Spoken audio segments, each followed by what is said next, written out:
Perkenalkan, nama saya Aksanto Ali. Pada kesempatan hari ini saya akan memberikan sebuah informasi tentang sebuah peluang usaha, di mana peluang usaha ini bergerak dalam bidang distribusi produk yang meliputi bidang pertanian, peternakan, perkebunan, perikanan, dan kesehatan dengan sistem network marketing.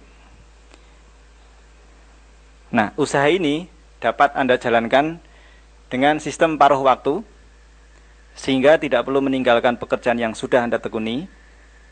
Fleksibel, artinya kapan dan di mana saja Anda bisa jalankan. Tidak harus dengan menggunakan modal yang besar, sehingga resikonya sangat kecil, tetapi memberikan kesempatan untuk mendapatkan penghasilan yang tidak terbatas dan dapat diwariskan. Tapi sebelum saya menjelaskan, saya ingin bertanya kepada Anda, siapa di antara Anda yang masih menginginkan penghasilan tambahan? Bisa tunjuk jari.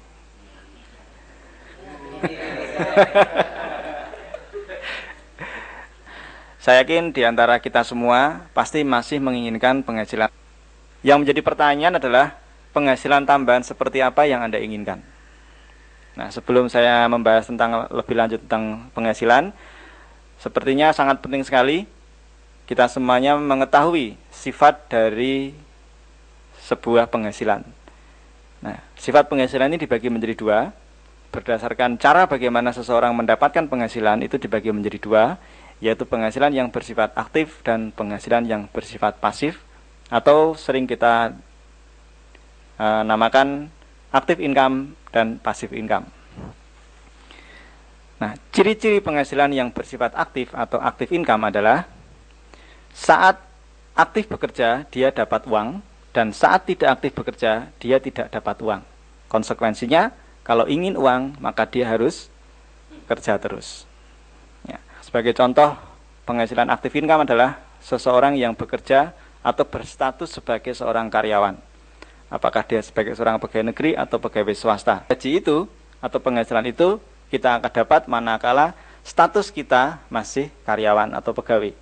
Ketika kita sudah tidak lagi berstatus karyawan karena mungkin sesuatu hal, mungkin dikeluarkan, atau mengundurkan diri, atau pensiun, seiring dengan berhentinya Anda bekerja, penghasilan pun juga ikut berhenti. Nah, atau dia adalah sebagai seorang yang bekerja untuk dirinya sendiri. Sebagai contoh, wira swasta.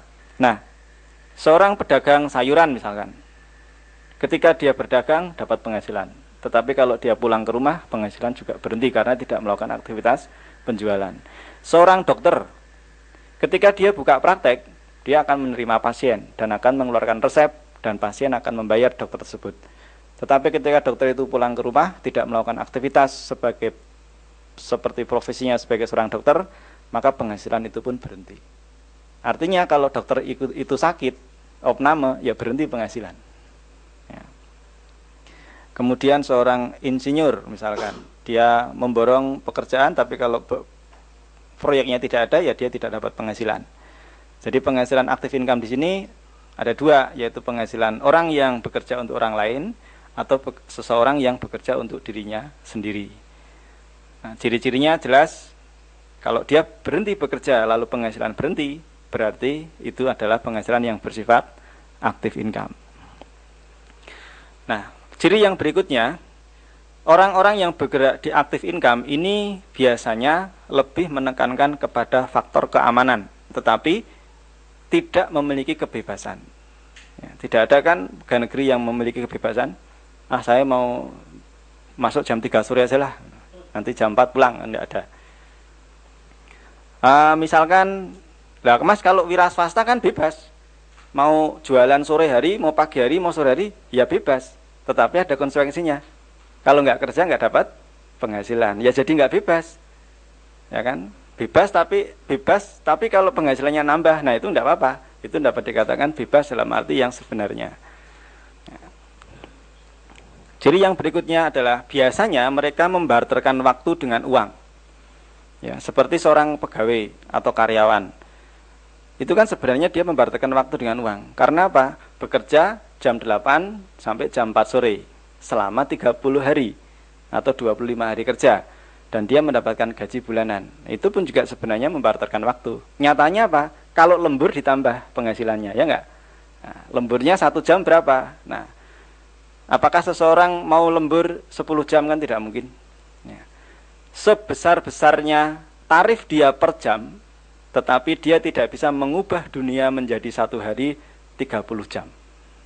Yang namanya jam tetap 24 jam 1 hari. Otomatis dengan konsekuensi tersebut, maka penghasilannya jelas akan terbatas. Karena dia tidak mungkin menukarkan seluruh waktunya 24 jam itu ditukarkan dengan uang. Ya. Banyak sekali profesi-profesi yang membarterkan waktu dengan uang. Ya. Contohnya misalkan seorang konsultan, 1 jam dibayar 1 juta.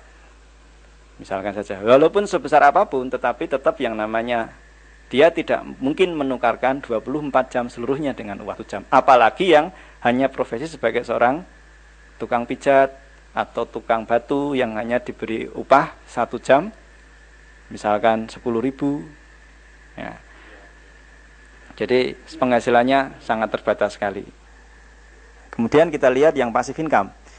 Ciri-ciri seorang yang mendapatkan penghasilan passive income adalah dia bekerja atau tidak bekerja tetap akan mendapatkan penghasilan.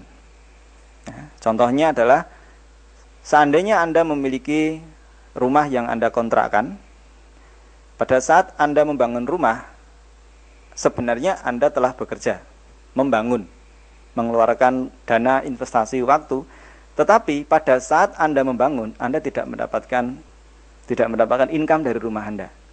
Ketika rumah Anda selesai Anda bangun, kemudian Anda sewakan, pada saat Anda menerima uang sewa atau uang kontrakan rumah, itulah yang namanya penghasilan passive income. Karena apa? Karena Anda tidak lagi bekerja membangun rumah. Anda tidur di rumah, Anda mendapatkan penghasilan dari properti yang Anda miliki. Kemudian Anda memiliki deposito. Misalkan Anda memiliki deposito 1 miliar, maka setiap bulan Anda akan mendapatkan kurang lebih 8 juta rupiah per bulan, kerja atau tidak kerja. Siapa yang bekerja? Uang Anda yang bekerja. Ya.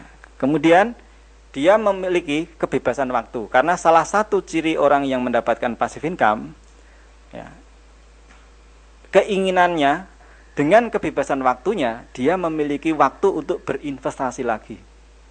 Nah, oleh karena itu biasanya, kecenderungannya, orang-orang kaya adalah orang-orang yang berada pada posisi passive income. Ya, tetapi kalau karyawan mau naik gaji saja harus menunggu kenaikan reguler atau kenaikan berkala, ya kan? Ya enggak? 2 tahun 25.000. Mau berusaha yang lainnya, tidak bebas. Dia lebih menekankan keamanan, tetapi tidak memiliki kebebasan. Nah, inilah ciri orang yang passive income. Nah, otomatis konsekuensi tadi yang telah saya ceritakan tadi apa? Penghasilan memang tidak terbatas karena dia lebih bisa mengoptimalkan, menginvestasikan waktunya. Dan sistem bekerja untuk Anda. Nah, kenapa ini saya jelaskan kepada Anda? Karena bisnis yang akan saya jelaskan nanti ini berhubungan dengan konsep bagaimana cara seseorang mendapatkan penghasilan. Nah, sekarang seandainya ada pilihan, kira-kira mana yang Anda pilih? Apakah Anda memilih active income atau passive income? Ya. Saya yakin semuanya memilih passive income. Tetapi kadang-kadang dia tidak bertanya bagaimana caranya mendapatkan passive income. Jika Anda tertarik untuk mendapatkan passive income, di sini ada sebuah kesempatan untuk bergabung dengan bisnis NASA, di mana Anda memiliki peluang untuk membangun sisi passive income Anda.